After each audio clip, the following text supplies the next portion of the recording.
A sloth, a donkey, and a curious human. Send a prompt and see what they're doing.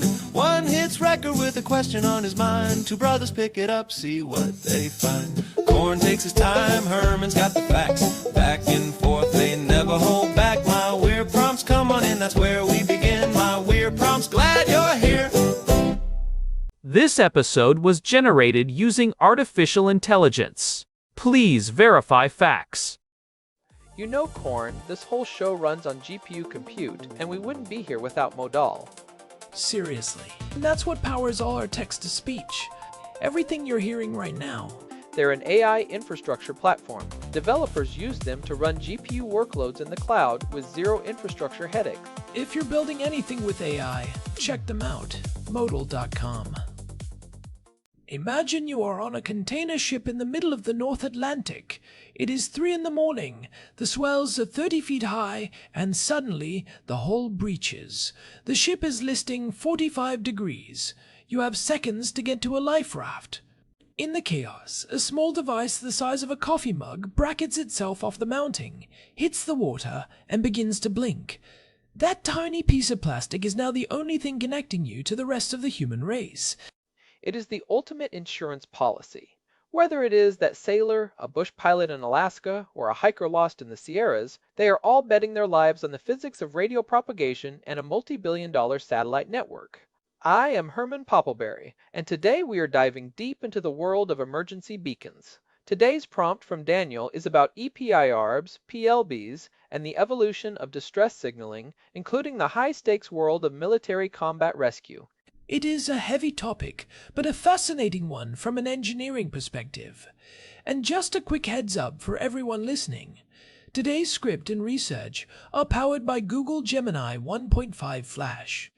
It is helping us navigate the technical weeds of satellite constellations and encrypted burst transmissions. Which is perfect because there is a lot of weed to get through. When Daniel mentioned the different types of beacons, he hit on a crucial distinction. We have EPIRBs for ships, ELTs for planes, and PLBs for people. They all do roughly the same thing, scream help at a satellite, but the triggers and the environments are totally different. Right, an EPIRB that stands for Emergency Position, indicating radio beacon is maritime specific. Most people don't realize these things are designed to be smarter than the people using them. If the ship sinks, the hydrostatic release unit senses the pressure, pops the bracket, and the beacon floats to the surface and activates the moment its electrodes hit salt water. It doesn't need a human to be conscious to work.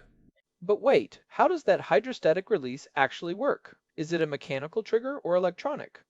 It's surprisingly low-tech for a high-tech device. It usually uses a pressure-sensitive diaphragm. Once the unit is submerged to about 4 meters, roughly 13 feet, the water pressure pushes a spring-loaded knife through a plastic bolt. That releases the spring-loaded cover, and the EPIRB floats free. It's designed that way because if a ship capsizes and sinks rapidly, the crew might never get a chance to grab a manual beacon. It's the dead man switch for the ocean. Does that mean they can accidentally go off if a big wave breaks over the deck? Or is there a failsafe? There's a very specific wet sense logic built in. The electrodes have to be bridged by a conductive liquid salt water, while the unit is out of its bracket. If it's just rain or a splash while it's mounted, it won't fire. It needs that combination of pressure to release and immersion to transmit. It's a beautifully simple bit of fail-safe engineering. And contrast that with an ELT, an emergency locator transmitter in an aircraft. Those are built to survive a high G impact.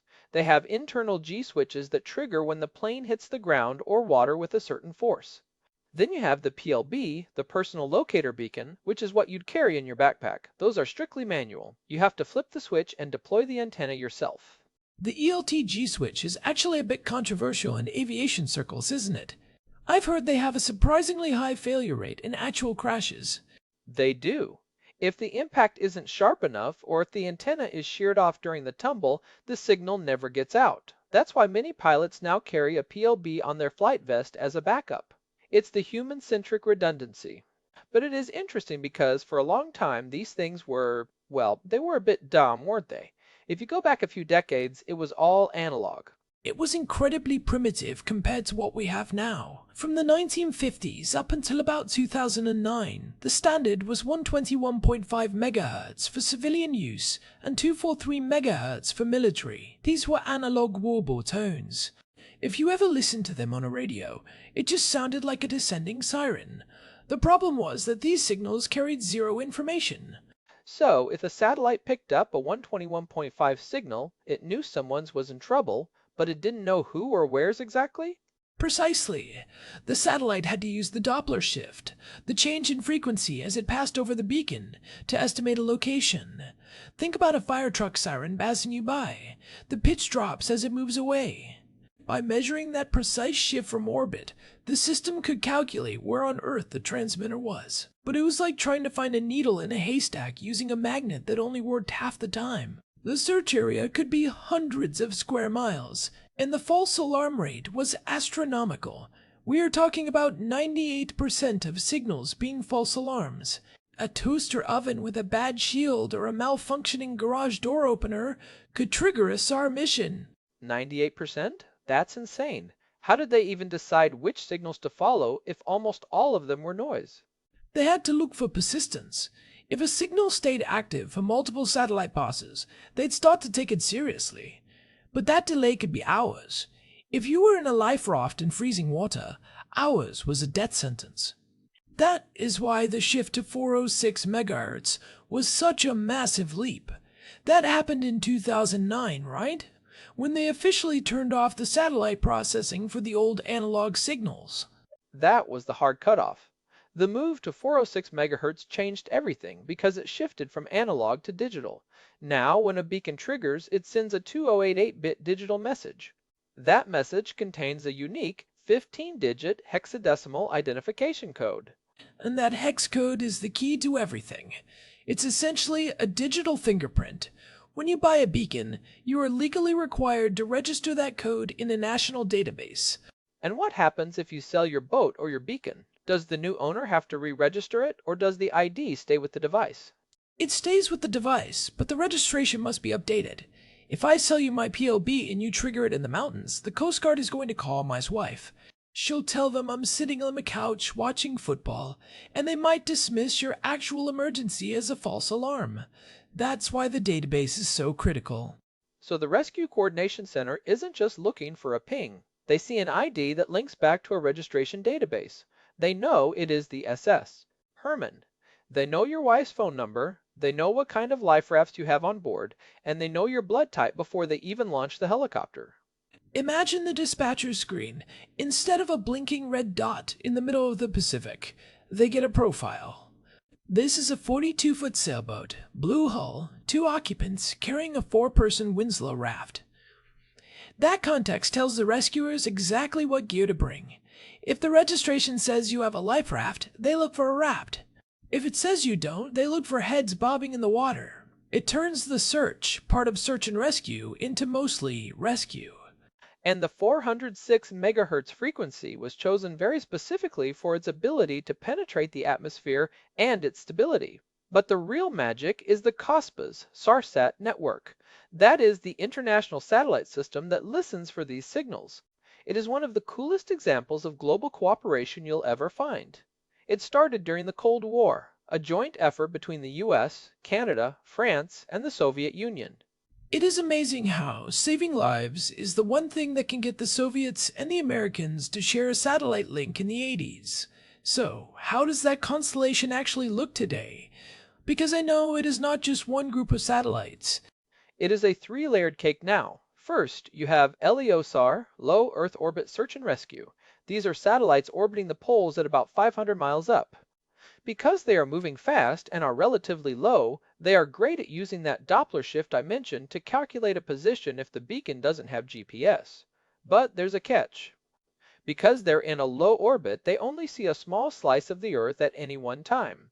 So, if you're under the horizon from the satellite's perspective, it doesn't hear you. Right. You might have to wait 90 minutes for one to pass over your specific coordinates. Not ideal if you are treading water in the North Sea. Not at all. So, Layer 2 is GEOSAR geostationary satellites. These stay fixed over the equator at 22,000 miles up. They see the signal instantly. Because they cover huge chunks of the planet, basically everything except the very far north and south poles. The moment you hit the button, they hear it. But because they are stationary relative to the Earth, they can't use Doppler shift to find you. If your beacon doesn't have a built-in GPS to tell the satellite where it is, the GEOSAR satellite knows you're in trouble but can't tell the rescuers where the trouble is. That sounds like a major limitation. If I have an older 406 beacon without GPS, am I basically stuck waiting for the ELTs polar orbiter to swing by? Precisely. Without internal GPS, which they call GNSS in the industry, you are relying on that Doppler math.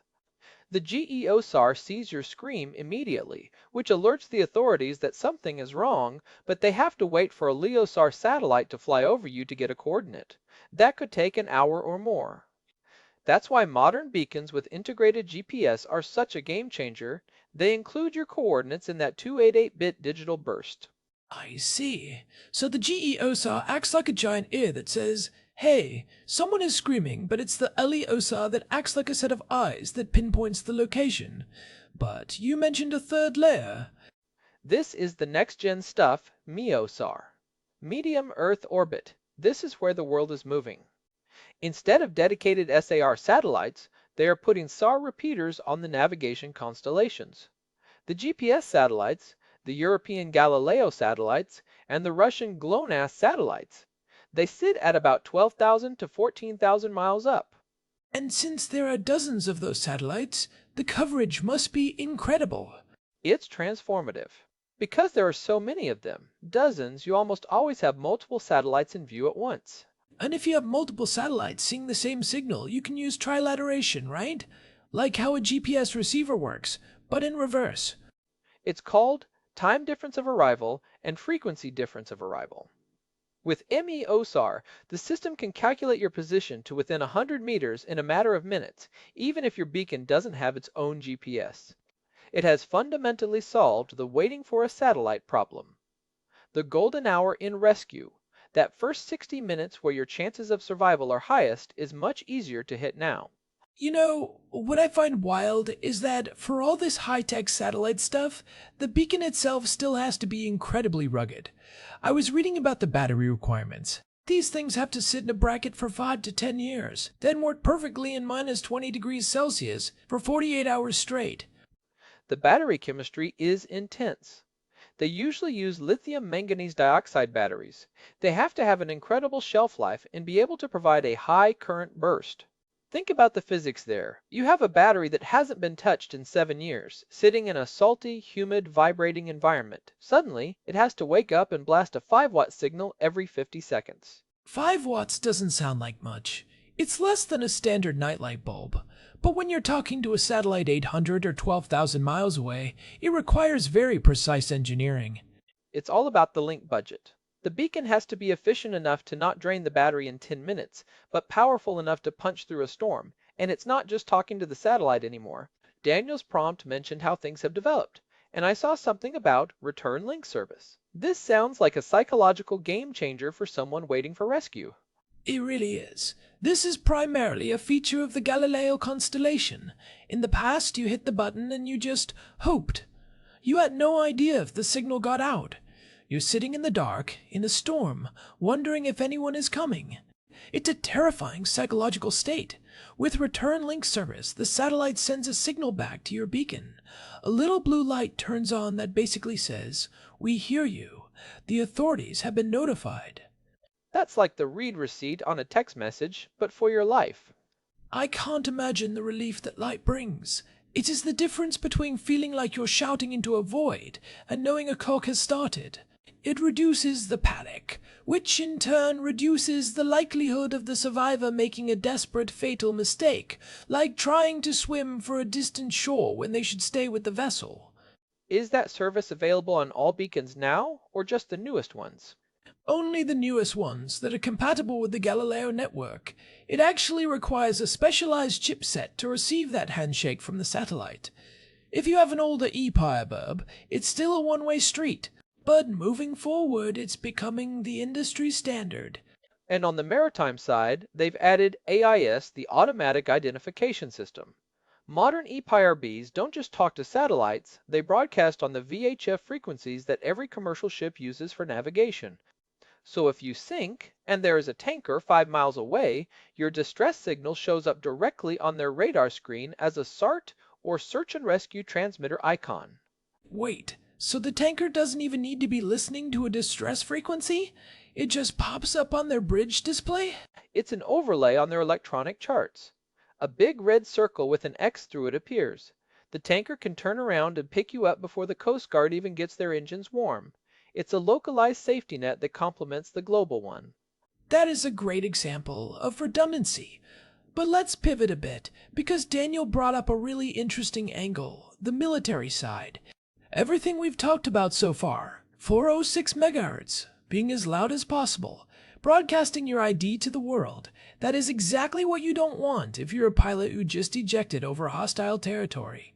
Right. In a civilian rescue, the goal is to be conspicuous. You want the whole world to know where you are. In a combat search and rescue or CSAR scenario, the goal is to be discreetly loud. If you're a downed airman behind enemy lines, a standard 406 MHz beacon is essentially a homing beacon for the enemy's capture squads. It is unencrypted, it is easy to triangulate, and it tells everyone exactly who you are. So what does a pilot carry instead? They aren't just using a standard PLB? No, they use specialized survival radios, like the ANPRC-112 or the newer side-mounted versions like the Hook 2 or the CSEAL Combat Survival Evader Locator. These are a completely different beast. They operate on different frequencies, often in the UHF band, and they use what we call LPI-LPD technology. Low probability of intercept and low probability of detection. How do you make a radio signal low probability of intercept if it still has to reach a satellite? That sounds like a contradiction. You use tricks like burst transmissions.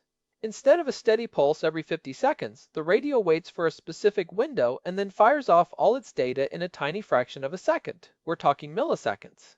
To a casual listener or an enemy scanner, it just sounds like a blip of background static. But the friendly satellites are synchronized to listen for that exact blip at that exact microsecond. It's like trying to hear a single hand clap in a crowded stadium. If you know exactly when the clap is coming, you can hear it. If you don't, it just blends into the roar. And I assume the coordinates are encrypted. The GPS data is encrypted with military-grade keys. Even if the enemy intercepts the blip, they can't decode the latitude and longitude. Only the combat rescue officer at the Combined Air Operations Center has the keys to see where you actually are. What happens if the pilot is captured? Can the enemy use the radio to lure in a rescue helicopter? That's a nightmare scenario, and it's why these radios have zero-eyes functions. A pilot can wipe the encryption keys instantly. Also, the two-way data link allows the rescue center to challenge the user with authentication questions, things only the pilot would know, like their childhood dog's name or a pre-briefed code word. If the answers don't match, the rescue is aborted. That creates a really intense technical challenge. You need the beacon to be stealthy, but you need the rescue helicopter to be able to find you when they get close. You can't just have the pilot standing in a field with a flare if there are enemy patrols nearby. That's where things like DME distance measuring equipment come in. The rescue helicopter can send out a query signal. This is a very low-power encrypted pulse. The pilot's survival radio hears that specific query and replies with another low-power pulse. By measuring the time it takes for that signal to bounce back, the helicopter can get a precise distance and bearing to the pilot without the pilot ever having to speak on a radio or transmit a continuous signal. It is basically a private, encrypted game of Marco Polo played with electromagnetic waves. That is a great way to put it. And it is even more advanced now. Some of these radios allow for two-way text messaging.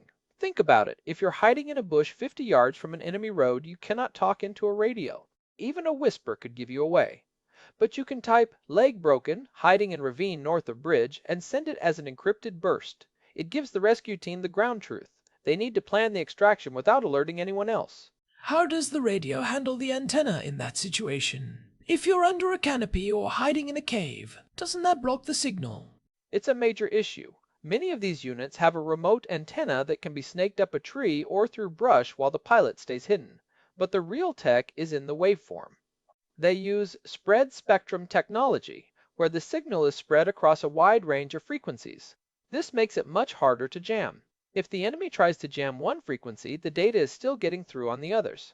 It is a far cry from the old days of the Gibson Girl, radios from World War II, where you had to sit there and hand crank a generator while a kite flew an antenna into the air.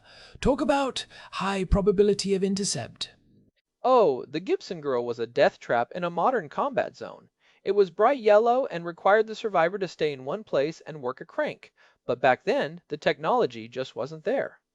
You were lucky if someone on a ship 50 miles away heard your SOS. Now, we are talking about global, instantaneous, encrypted situational awareness. What strikes me is the reliability factor. We talk about high tech, but these military units have to be grunt proof. They get dropped, submerged in jet fuel, exposed to the heat of an explosion, and then they still have to work. That is why they cost $15,000 apiece instead of the $500 you'd pay for a civilian PLB. The testing alone is brutal. They are tested for salt fog, humidity, altitude, vibration. They're even tested for explosive atmosphere to make sure they won't spark and cause a fire if there's fuel in the air. But even for civilians, the standards are high. If you buy a PLB today, it has to be Cospas-Sarsat certified. You can't just build one in your garage and hope for the best. Which brings up a good point for the preppers and hikers out there. There are a lot of devices on the market now, like the Garmin InReach or the Zoleo. Those are great, but they aren't technically PLBs, right? That is an important distinction, and it's one where people often get confused. Devices like the InReach use the Iridium satellite network. It is a commercial network of 66 satellites. They are fantastic for two-way messaging, I'm okay, pings, and checking the weather, but they are a subscription service. If your credit card expires or the company has a billing glitch, your SOS button might not work. That's a scary thought. Sorry, your rescue has been declined due to insufficient funds. A true PLB, a 406 MHz beacon, requires no subscription. It talks directly to government-run satellites. It is a one-time purchase that works for years. There is no middleman between you and the Air Force or Coast Guard. So if you're actually going into the deep wilderness, the belt and braces approach is an InReach for communication and a 406 PLB as the break glass in case of emergency. Final option. Because if the Iridium network has a glitch, or your subscription lapses, that PLB is still going to scream at the Cospas-Sarsat satellites regardless, and the rescue authorities treat a 406 MHz alert with the highest possible priority. It is an official distress signal. An InReach SOS goes to a private call center first, which then calls the authorities. A PLB goes straight to the source. We've seen these things save so many lives. I think the stat Daniel mentioned was 50,000 people since 1982. That is a whole city of people who are alive because of these radio chirps. It is incredible. But we should talk about the false alarm side of the modern era. Even though 406 MHz reduced the noise from toaster ovens, people still find ways to mess it up. Like the accidental activation in the suitcase. Or the I'm tired and I want a helicopter ride activation. That is a real problem. There was a case a few years ago where a group of hikers activated a PLB 3 times in one night because they were uncomfortable and the water they found tasted salty. In the US, the Coast Guard and Air Force take these very seriously. If you activate a beacon because you ran out of water on a hike you weren't prepared for, you might end up with a bill for $20,000. As you should. It is a life-saving tool, not a concierge service. But technically, the digital ID helps with that, right? Because the first thing the Search and Rescue Center does is call the registered owner. Right. They call your emergency contacts. Hey, is Herman actually on his boat today? Or is his boat in the driveway and the dog is chewing on his EPIRB? That single step saves thousands of hours of flight time every year. This is why, and if there is one takeaway for anyone listening, you must register your beacon. If you buy one and don't fill out the paperwork with NOAA or your national authority, you are hobbling the system. How often do you have to renew that registration? Is it a one-time thing? Most countries require a renewal every 2 years. It doesn't cost anything. It's just to make sure your phone numbers and emergency contacts are still current. People move, people get divorced, people change cell providers. If the Coast Guard is calling a disconnected number while you're bleeding out in a canyon, that's a tragedy that was entirely preventable. It is a 5-minute form that could save your life. It turns you from a random signal into a person with a name and a location. And it's free to register. There's no excuse. And it helps them filter out the noise. Looking forward, I wonder how something like Starlink is going to change this. We're seeing direct-to-cell technology now, where a standard iPhone can talk to a satellite. We're already seeing it with Apple's emergency SOS via satellite. It is basically turning every smartphone into a light version of a PLB. But how does that compare to the dedicated hardware? It is a massive step forward for the average person, but there are physics limits. A phone antenna is tiny and has very low power, usually less than half a watt. A dedicated PLB has a tuned antenna you have to manually deploy and a much beefier 5-watt transmitter. In heavy tree cover, a canyon, or a storm, I'd still trust the dedicated beacon over a smartphone any day. The smartphone requires you to point it at the satellite. The PLB just needs a view of the sky. It is the democratizing of rescue. But it also creates a massive influx of data for SAR teams to manage. Instead of 1 or 2 beacons a week, they might get 50 unlost texts a day from people who just wandered off the trail. That is where the AI-driven coordination comes in.